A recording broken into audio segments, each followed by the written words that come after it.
Coming up on Primetime News, Google opens its first Asian campus here in Seoul. The facility is expected to boost Korea's startup environment, which already has the support of President Park Geun-hye's administration. And the two Koreas agreed to co-host events to mark the 15th anniversary of a historic inter-Korean summit in Seoul, creating a conciliatory move between Seoul and Pyongyang. British Prime Minister David Cameron wins a surprise victory in the general elections, a race that has defied all expectations. Stay tuned for these stories and more.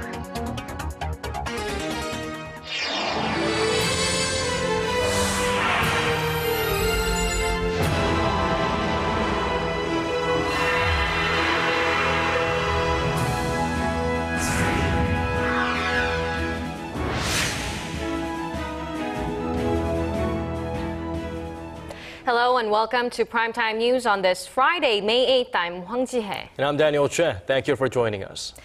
Our top story today, Google opened its third startup hub, the first in Asia, in Seoul this morning. Our Choi Yoo-sun tells us more about the Dream Campus that's expected to upgrade Korea's startup ecosystem and help local ventures expand into the global market. Campus Seoul will house 8 startups and offer one-on-one mentoring, as well as exchange programs with other startup hubs around the world. Mothers wanting to start ventures will also be able to access customized training. These opportunities are expected to create more jobs and help fledgling Korean businesses become global players. Similar programs have already showed promise on the London campus. It opened in March of 2012 and since then has generated over 1,000 jobs and nearly 300 investment deals totaling $60 million. Later the same year, Google added the Tel Aviv campus in Israel, an effort to plug into the country's growing startup scene. The Seoul campus is a welcome addition for President Park Geun-hye, who vowed to make Korea a dynamic global startup hub. As part of our creative economy drive, innovation centers are opening all over the country. 기술 창업, 글로벌 창업, 지역 기반 창업을 적극 유도하고 정부 지원 사업도 시장 친화적이고 글로벌 지향적으로 개선을 해서 민간 주도의 벤처 창업계가 생태계가 더욱 건강하게 성장할 수 있도록 뒷받침하겠습니다. Google's head of Asia-Pacific operations agreed with President Park, saying that sustainable growth is only possible by expanding innovation.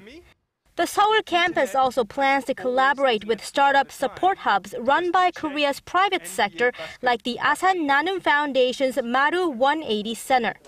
The president visited that location after the Google opening ceremony, meeting with entrepreneurs and venture capital representatives there and listening to their successes and challenges. Choi Yoo-sun, Arirang News.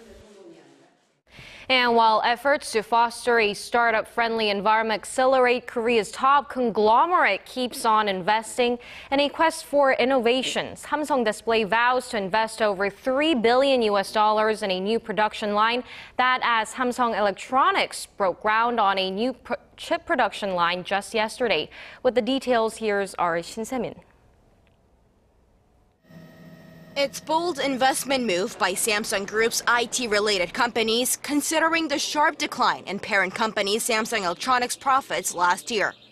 Samsung Display said Friday that it will pump roughly $3.6 billion into its facilities, aiming to boost production of flexible displays.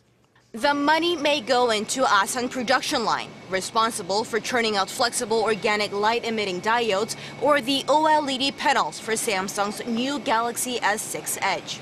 This investment is a follow-up to last year's financing, also over $3.6 billion. Just this Thursday, Samsung Electronics unveiled its plan to build a new memory chip factory in Pyeongtaek at a cost of $14.5 billion.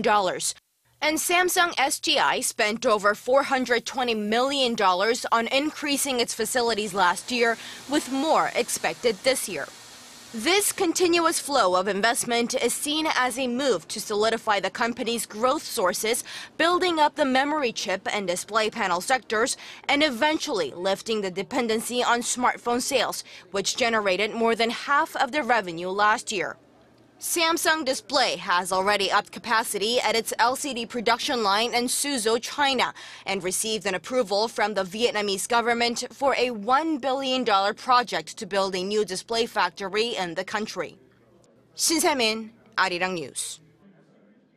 Let's jump right over to the latest on the Seoul graft scandal. Prosecutors questioned Hwang Ji-hye, governor of Gyeongnam-do province. Hwang, a former prosecutor himself, is the first of the 8 political heavyweights listed on Sang's suicide note to be summoned. The investigators have already grilled Yoon Seung-mo, former vice president of Sang's firm Gyeongnam Enterprises. Yoon claims he personally delivered more than $90,000 to Hwang in 2011 when he was running for chairman of the Grand National Party, the predecessor of the ruling Saenuri Party. Prosecutors believe Hwang tried to destroy evidence, and they will indict him next week on charges of violating political funding laws. Former Prime Minister Lee Wan-gu, who was also named on Sang's note, resigned over the allegations and may face questioning next. Staying in the political realm, there is a widening gap in the approval ratings for Korea's 2 main rival parties. According to a poll conducted by Gallup, support for the ruling Saenuri Party stood at 41%, up 1 percentage point from a week ago, while the New Politics Alliance for Democracy is at 24%, a 2 percentage point drop. The gap is the biggest since Moon Jae-in became the NPAD chairman in February. In a different poll by Realmeter earlier this week, the approval rating for Saenuri chair Kim Moo-sung hit an all-time high of 19%, narrowing the gap with Moon, whose ratings were at around 25.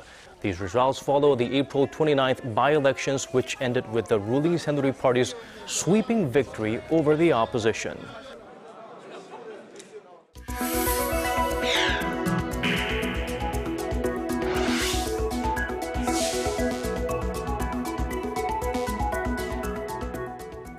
Korea slams Japan's efforts to list wartime industrial facilities as UNESCO World Heritage Sites, calling it a historic distortion. Tens of thousands of Koreans were forced into labor at the sites. Hwang Sung-hee shows us what Japan is doing to justify its actions. Japan is stepping up efforts to justify its bid to list several wartime industrial facilities as UNESCO World Heritage Sites. 7 of the 23 sites are where some 58,000 Koreans were forced to labor during Japan's colonial rule of Korea in the early 1900s. Japanese Foreign Minister Fumio Kishida said Friday, Tokyo's UNESCO bid is aimed only at preserving evidence of the country's rapid industrial modernization. It's a different time period, and historically it has nothing to do with the South Korean government's issues about forced labor. But Korea sees things differently, calling Japan's attempt a historic distortion. Seoul's foreign ministry has urged Tokyo to fully disclose its use of Korean labor, saying that nearly 100 Koreans died while working at the Japanese facilities. Experts echo the view, saying Japan must acknowledge both sides of history. I think the Japanese government and politicians and many historians are not in the frame of mind to do that. And I think it should be a continued dialogue to get them to think in that way, because it's better history, it's better scholarship, and that would be the way to go on this one. Officials from Korea and Japan will meet in Tokyo on May 22nd to try to settle the issue before the 21 UNESCO member countries reach a final decision in June. Hwang Sung-hee, Arirang News. Moving over to some promising news on inter-Korean ties. As the 70th anniversary of Korea's liberation from Japan approaches, there are some joint ceremonies on the horizon. Our Connie Kim has the details. South Korean civic groups and a North Korean preparation committee will work together to co-host events marking the 15th anniversary of the landmark Inter-Korean Summit in 2000 and the 70th anniversary of Korea's independence from Japanese colonial rule in 1945. On Friday, the two sides issued a statement saying they will co-organize a ceremony in Seoul to celebrate the anniversary of the June 15th joint declaration adopted by the two Koreas after the summit. The last ceremony marking the declaration was held in 2008. The two sides also designated a joint commemoration period between June 15th and August 15th, which is Korea's National Liberation Day. During that time, they'll work on cooperative projects that'll help the two Koreas move towards reunification. However, where and when these events will be held is up in the air. The two sides have also yet to agree on where the August liberation ceremony will be held. This push for joint celebrations comes as the Korean government announced plans earlier this month to boost civilian exchange programs. Inter-Korean exchanges came to a standstill in 2010 when a North Korean torpedo attack on a South Korean warship led to strong sanctions against the North. The South Korean government still has to approve the joint events. Earlier this week, South Korea's unification ministry took the first step toward the June event by approving the South Korean civic group's request to meet with the North Koreans in China. Connie Kim, Arirang News. Meanwhile, North Korea has threatened to attack South Korean warships without warning if they continue to cross over the Western Sea border. Our South Korea was quick to respond with stern warnings. Our Na Young-kyung has more. Pyongyang has accused South Korea of intruding on the Western Sea border, claiming that South Korean Navy speedboats staged military provocations several times this month. North Korea's state-run Korean Central News Agency said Friday that the regime has issued what's called an emergency special warning. According to the KCNA, starting on Friday, the regime will strike without warning if South Korean Navy boats cross over the demarcation line in the West Sea. Seoul was quick to respond. If the North ignores our warning and launches provocations, we will make sure they bitterly regret it by responding sternly and strongly.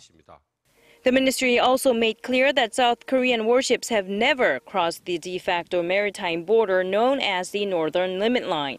The area in the West Sea is a site of frequent inter-Korean military conflict, in part because North Korea does not acknowledge the NLL, which was drawn in 1953 at the end of the Korean War.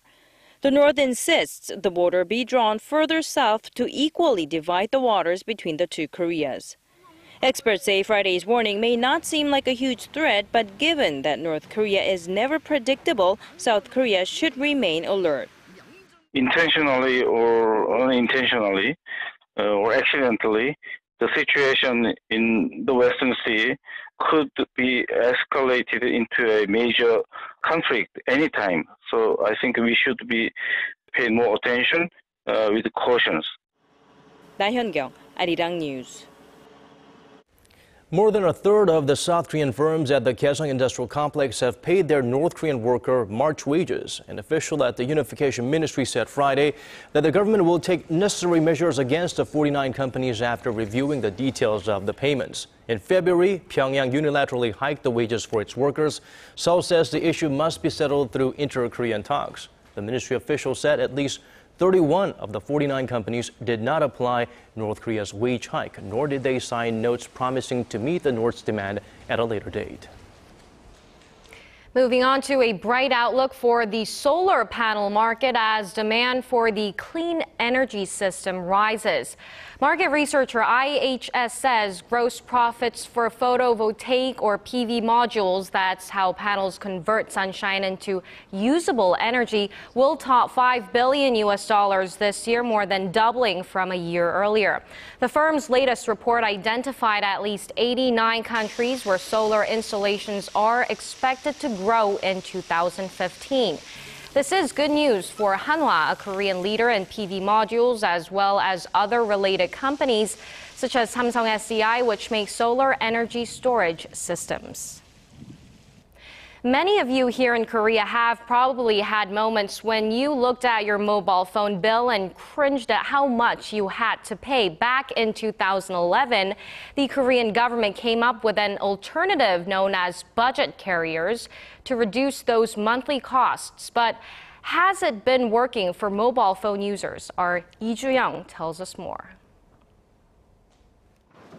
Office worker Yoon Eun-jung recently switched her mobile network from her original telecommunications company to a budget carrier, one that does not have its own network but borrows from a larger mobile operator. And the result? She says she's satisfied. There's no difference in connection quality, and I'm very happy with my phone bill. That's half of what it used to be. And like Yoon, more Koreans are keen to switch over to such cheaper carriers, according to figures. The Ministry of Science, ICT, and Future Planning said over 5 million Koreans are low-budget carrier users as of April this year, with the number of users consistently on the rise since 2011. With places like the post office, convenience stores, and mega supermarkets allowing people to sign up for budget carriers, the market share doubled last year compared to the year before. Budget carriers were not well known among the younger generation, so older people used it more. But now, with cheaper phone plans and better benefits, a growing number of young people are joining these networks as well. The ministry is also planning to expand the rate of subscribers to 10 to 15%, which would put the smaller operators in a better position to compete with the three dominant players in the market. Lee Ji-young, Arirang News. After much controversy, the Lotte World Tower is set to reopen its aquarium and movie theater next Tuesday. The Seoul metropolitan government announced Friday that it has decided to lift its ban on the complex after discussions on the safety issues with experts and government officials. It's been nearly 5 months since Lotte came under fire for concerns about the tower's structural safety following reports of water leaks and building vibrations. To ensure public safety, the city has ordered Lotte to conduct monthly checkups on the structure and publish the results on its website. It's Parents' Day here in Korea, a celebration that echoes Children's Day. That's right, and the country's family values are changing, and an increasing number of seniors are living alone in the capital city, mostly by choice. The Seoul city government says that as of 2013, more than 250,000 people over the age of 65 were living solo. That's an increase of almost 100,000 people from 2007. A Statistics Korea survey shows that more and more seniors are now choosing to live on their own because they feel more comfortable with it and they don't want to be a burden to their children. More than half of respondents over the age of 60 in Seoul said they're not living with their children.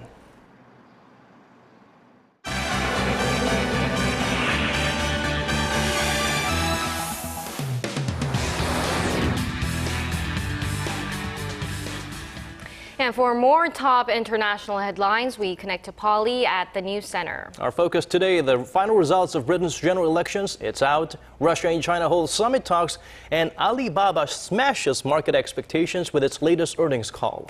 Paul, let's get down to it. It's been a dramatic outcome unfolding over the past 24 hours in the UK. Give us the breakdown on the winners and losers in this election. Well, despite opinion polls running up to Thursday's vote that forecast a close finish, the Conservatives have claimed a clear and undisputed victory. Prime Minister David Cameron's party has won 330 parliamentary seats, giving the Tories a slim overall majority. Now, this is Labour, the Liberal Democrats, and UKIP are facing huge losses, with the respected leaders of all three parties announcing their resignations. Our Park Ji-hye has more. It was an unexpected majority victory for David Cameron's Conservative Party. With the win, the Prime Minister will retain his position and his Conservative Party won't have to form a coalition in order to govern. In his victory speech, he vowed to govern as a party of one nation. We will govern as a party of one nation, one United Kingdom. That means ensuring this recovery reaches all parts of our country, from north to south, from east to west. And indeed, it means rebalancing our economy, building that northern powerhouse. The main opposition Labour Party lost a staggering number of seats in Scotland, the Labour Party's traditional stronghold. Party leader Ed Miliband resigned, taking the responsibility of the defeat. Britain needs a Labour Party that can rebuild after this defeat, so we can have a government that stands up for working people again. And now it's time for someone else to take forward the leadership of this party. The Scottish National Party, which won a sweeping victory in Scotland by securing 56 of the 59 seats up for grabs there, has now become the third largest party in the parliament, implying a bigger voice for Scottish independence. You know, I think what we're looking at tonight is a very historic shift in opinion in Scotland. But, you know, we said during the campaign the SNP MPs would be elected to make Scotland's voice heard, and that's exactly what we intend to do. Britain's Liberal Democrats, which used to be the de facto third party, had a nightmarish night, losing dozens of seats and won only 8 seats in Westminster.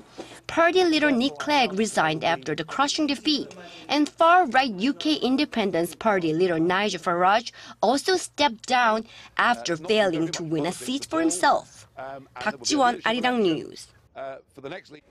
And turning to Moscow, Russian President Vladimir Putin has met with his Chinese counterpart Xi Jinping, joining other leaders from Asia and Latin America visiting the capital city. Putin and Xi are expected to continue talks through this weekend on strengthening bilateral ties in sectors such as energy, transportation, and finance. The meeting comes ahead of international events to mark the 70th anniversary of the end of World War II. When we celebrate our common victory, we do not mean to express hatred for specific countries, but rather pay our respect to the fallen heroes so that they remain in our memory, so that the tragedy of war is never repeated, to build peace on our planet together.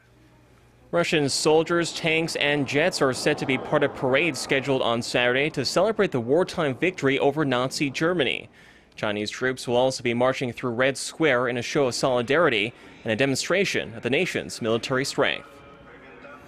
And finally, China's e-commerce giant Alibaba is accelerating its rapid growth as it posts another record-breaking fiscal quarter.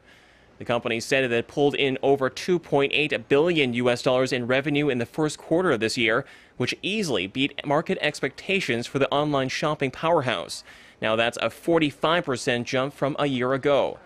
Net profit stood at $463 million in the back of strong mobile sales.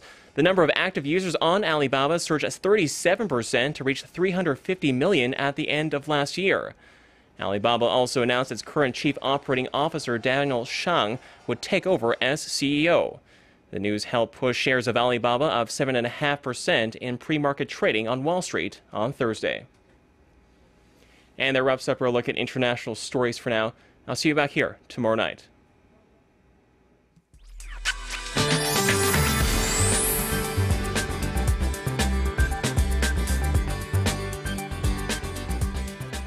A mix of haze and clouds prevailed in the metro area today, and as we can see, light rain clouds are approaching some parts down south, so Jeju Island and some parts of the southern regions could see sudden showers tonight.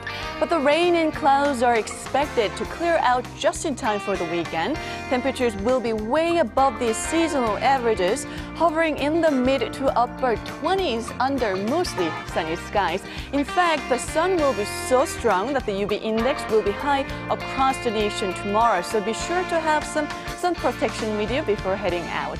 And as for Saturday's readings, the high in Seoul and Daegu will get up to 25 and 27, while Gwangju and Busan will hit 26 and 23 respectively. And as for the other regions, Daejeon will see a high of 25, and Jeju Island and Dokdo will top out at 20 and 18. A dry weather advisory has expanded today to many parts of the country, including here in the capital. But thankfully, there is some relief on the way in the form of rain, which is forecasted on Monday afternoon, and it's likely to linger till Tuesday afternoon. That's all for Korea, and here's international weather for viewers around the world.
Always good to show appreciation for your parents while you still can. That brings us to the end of our newscast. Thank you so much for staying with us. This has been Daniel Choy. And I'm Hwang Ji-hye. Please join us at the same time tomorrow, next week. But goodbye for now.